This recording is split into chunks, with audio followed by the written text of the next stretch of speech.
I don't usually do free-to-play Rush content because realistically, if you want to play any deck in Rush, it's pretty easy to get the full deck because they don't do Rush main boxes anymore. Everything is from mini boxes.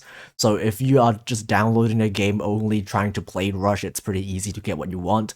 But recently there is a new deck that is exceptionally cheap because you can build pretty much the whole deck from just a single mini box, which is Ether Dragon. Ether Dragon is a level 9 main deck monster, which is pretty rare. There's not a lot of those because most of them cap out at level 8.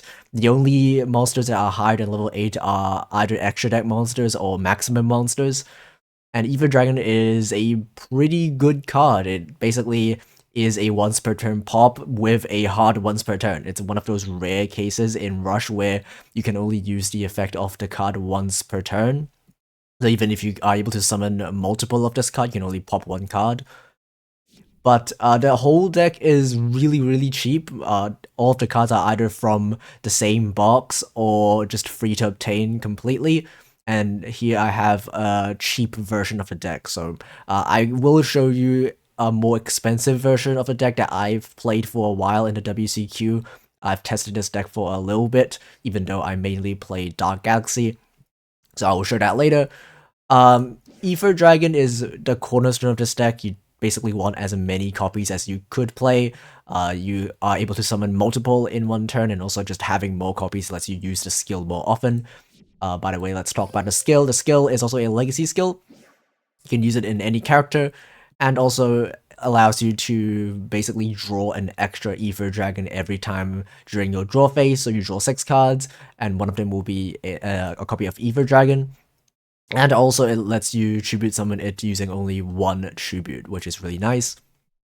So basically the whole deck is just trying to summon as many copies of Ether Dragon as consistently as possible, just over and over again, and then just pop your opponent's big boss monsters and then just beat over the other stuff. Card Trooper is free to obtain from ranked duel tickets. It lets you mill and then draw a card and then send itself to the graveyard. So it's basically like Upstart, but also it mills. Sometimes you want to mill 1, sometimes you want to mill 3, depending on if you already have access to your engine. Because if you do, this deck does run out of gas pretty quickly, so sometimes you don't actually want to mill 3. Phoenix Dragon, another free to obtain card, just sends a card from your hand to the graveyard, adds back a level 5 or higher dragon. You can add Ether Dragon, but a lot of times they actually are going to add back the Volcano Black Dragon instead, which we will talk about later. Balloon Buttier is a card also from the same mini box. It lets you mill 2 and then special summon level 6 or lower monster that you milled. And this basically just gives you more access to the other low level monsters which have really good effects. Evil Dragon of Darkness lets you mill 2 and then add back Ether Dragon from your graveyard. Volcano Black Dragon can be tribute summoned using only one dragon monster as tribute, and then lets you special summon Ether Dragon from your hand and then draws you a card. So really good to have this plus Ether Dragon in your hand. It not only gets you 2 bodies, also gives you a free draw, which is really good. Shadowbringer Dragon just summons back the Evil Dragon of Darkness from your graveyard, so it gives you a free body, plus the Evil Dragon of Darkness can add you back to Ether Dragon. So as you can see, the main deck has a whole bunch of stuff that just constantly adds back the Ether Dragon from your graveyard, and then you can just summon it over and over again, and that will be your main win condition, basically. For the spells and traps, we were playing on Pot of Greed. You can get that from the special set. You should definitely have at least 1 copy of Pot of Greed, no matter what rush deck you're playing. If you could play this card, you should definitely try to fit this card in. Stealth Fagic is a pretty cool card that I think fits pretty well in this deck. This is also a free to obtain card. You will probably want to replace this card with some of the better traps if you have better traps, but in this free to play version, this card is pretty good. It lets you send a card from your hand to the graveyard and then draw a card. And this lets you basically just send the Ether Dragon for a free draw. Because your deck has so many ways to add back the Ether Dragon to your hand, this is basically just a free discard. and gets you more consistent access to your other good traps that you actually can play in this deck. We're playing Freezy Dragon's Inferno, even though the Ether Dragon can already pop back row. A lot of the times you want to use the pop on monsters just because maybe your opponent has a monster with more attack in this card, or you just want to get in for more battle damage by reducing the amount of monsters your opponent has on field. And this basically lets you pop back row before you even summon the Ether Dragon, which also prevents them from using like a shiny shady on your dragon. For the traps, we're playing one widespread and 3 copies of Sacred Tower and Collapse, which is also from the same mini box. As you can see, all of the stuff that you see in this deck are all from the same mini box, including this really good trap. This allows you to send a monster from your field plus a card in your hand to the graveyard when your opponent summons any monster to just pop that monster. It's really good against pretty much any deck, and it is just basically a slightly less versatile version of Shady, and Shady is like the best trap in the game, but this card is a close second, and being able to get rid of the monster entirely also is good in matchups where your opponent has tribute summon monsters, where they can just tribute the set monster that you set on the field. This deck does not use the extra deck, so you can just do what I do, where I just play a whole bunch of random stuff that you want Chronicle effects on, so you can grind for Chronicle effects passively while you play the deck. I have a whole bunch of Dark Galaxy stuff that I'm playing here, so eventually, hopefully I can grind more Chronicle effects while I play this deck. So now let's have a look at the more expensive version. So the expensive part of the expensive version comes from the traps, because the monsters are all pretty much from the same mini box. The only exception is Shock Dragon, which I think is a really good card in this deck. This card allows you to reduce your opponent's monster's attack, because one of the biggest weaknesses of this deck is that your monsters cap out at 25, which is not a whole lot. Most extra deck monsters go more than 25, and even though you can pop one of them once per turn, if your opponent has a multiple, or if your opponent has a way to stop you from popping it, or you have other stuff to pop, it might be a problem.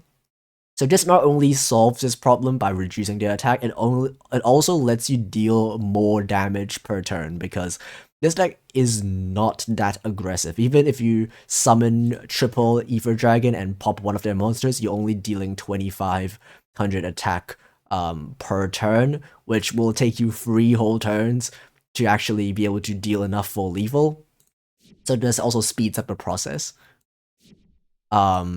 We're also playing Amazing Dealer instead of the Balloon. And this just allows you to draw into your traps more consistently. A lot of times when you go first, you sometimes draw a whole hand of monsters and no back row, and you want to trade some of those monsters for actually good traps that you can use to stop your opponent. So this lets you do that. This lets you basically fix your hand at a very early stages of the game, where this deck can really capitalize on having a lot of spaces for the trap cards. So for the actual traps we were playing a whole lot of traps, because this deck has a lot of weaknesses that the traps can help solve, and the deck is consistent enough where you can play a lot of traps and still not break. And we're playing triple copies of Star Protector's Protection as one of the best defensive traps there are. It also just is the best traps against Gradius, because the deck can just OTK you through Shadies and Executie Ridings, and pretty much the only reliable way to not lose to Gradius immediately is through this card. The other traps we're playing are Executie Riding. This card can revive one of your monsters in your graveyard and then make your opponent lose attack. And because most of the boss monsters that are in this meta have more attack than your Ether Dragon, a lot of times you can actually revive the Ether Dragon and then also reduce your your opponent's monsters' attack, so that they can't beat over the stuff that you have on your field. So this card also gets a lot of value after you use your Star Protector's Protection.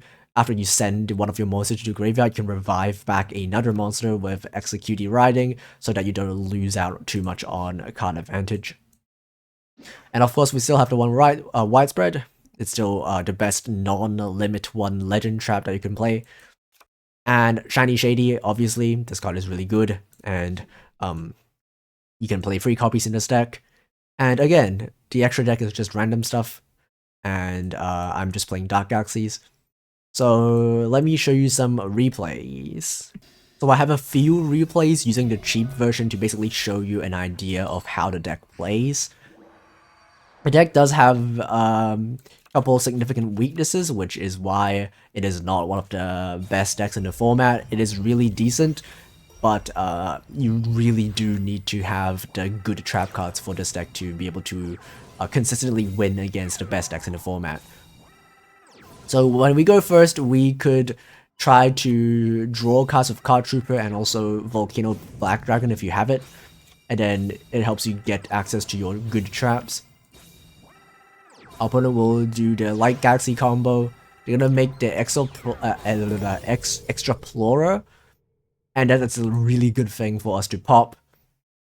And that is basically the end of the game. A lot of games will end like this, where you win based off of the traps that you draw, because Ether Dragon itself is not too threatening. It's just a once per turn pop with 2500 attack.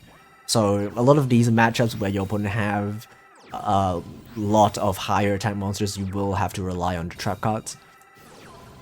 We'll just summon a whole bunch of guys. We're just trying to find a copy of Ether Dragon early so that we can turn on the Volcano Black Dragon and potentially draw a card, but we didn't find it, so we can just summon low-level monsters and pass with the Sacred Tower and Collapse set on our back row.